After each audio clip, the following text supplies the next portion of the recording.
Hi, and welcome to another episode of Emerald Isle Vacation Home Specialist. I am your host, Dennis Richkovsky.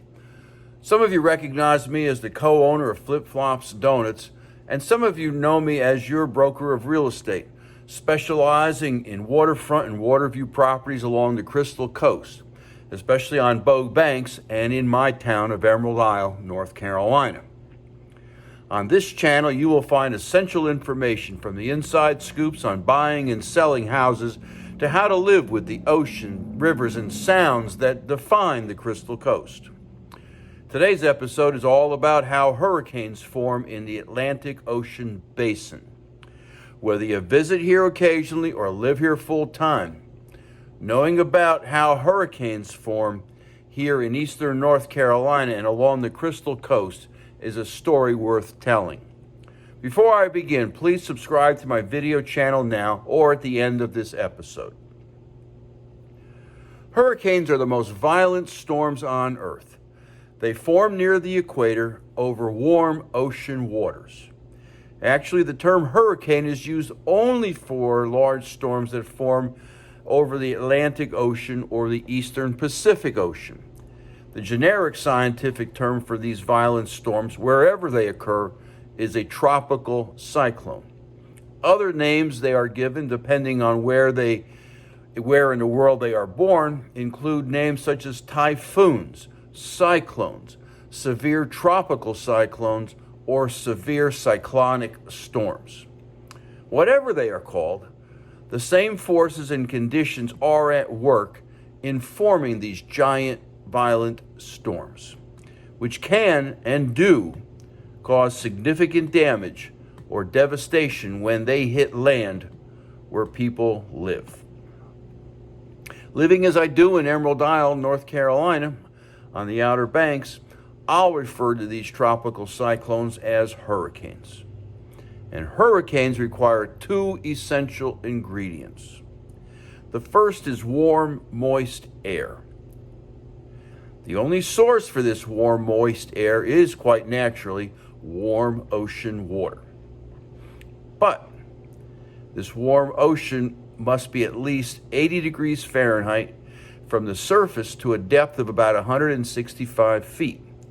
In the Atlantic Ocean basin, only the Gulf Stream, a swift ocean current that originates in the Gulf of Mexico and follows the eastern coastline of the United States, can reliably supply this essential ingredient.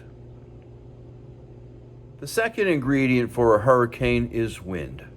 In the case of hurricanes that form in the Atlantic Ocean, the wind blowing westward across the Atlantic from Africa provides the necessary and essential ingredient. As the wind passes over the ocean's warm, moist surface, water evaporates, turns into water vapor, and rises.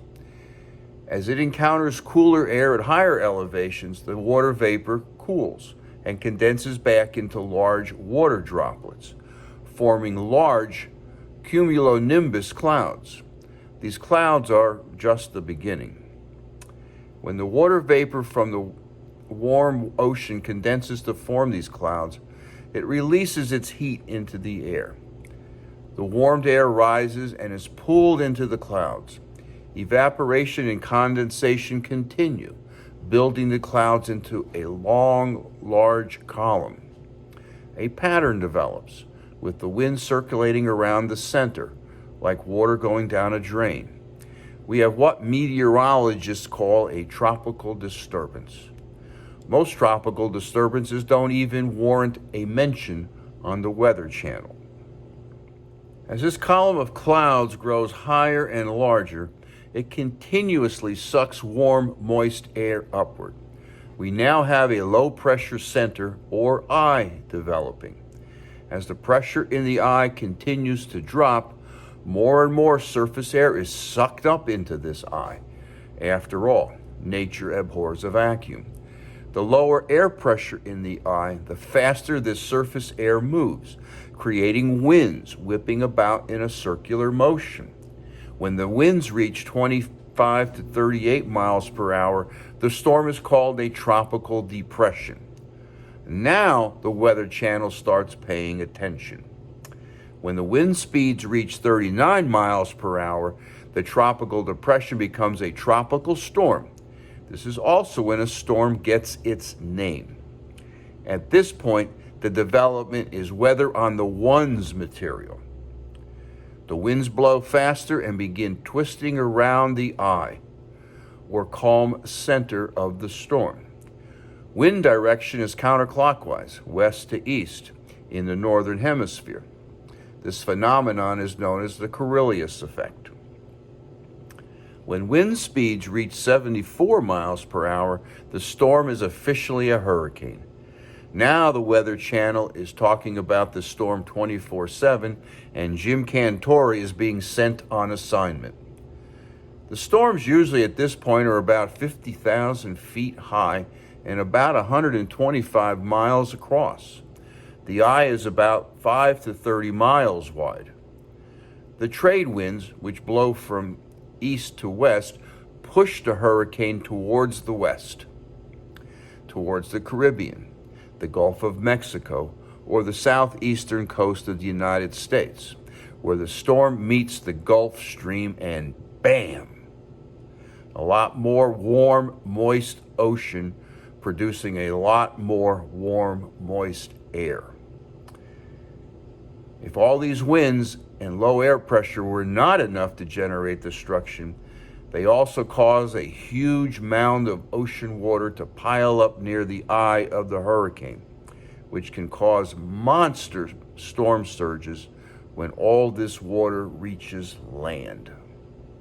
Landfall is where you will find Jim Cantore. If you live anywhere near the Gulf or Atlantic coast, you never want to see Jim Cantore, especially during hurricane season, which runs from June 1st through November 30th. Thankfully, hurricane winds usually weaken when they hit land because they are no longer being fueled by the energy from the warm ocean waters of the Gulf Stream. However, once on land, hurricanes dump many inches of rain. This causes a lot of local flooding, which creates more damage and lingers far longer than the winds, which are the hallmark of a hurricane. Heck, parts of eastern North Carolina are still digging out from under the effects of the tremendous flooding following Hurricane Florence in 2018. Ask me how I know. So there you have it. Mix warm, moist air forming over a warm, moist ocean, add wind, and you have the makings of the most violent storm on earth, what we here on the Crystal Coast call a hurricane. To learn more about the 2021 Atlantic Basin hurricane season, subscribe to my newsletter by texting your email address to 919-308-2292. Or sign up for my blog on my website, www.eihomesforsale.com. And subscribe to Emerald Isle Vacation Home Specialist on YouTube at the end of this video. Stay well and stay safe.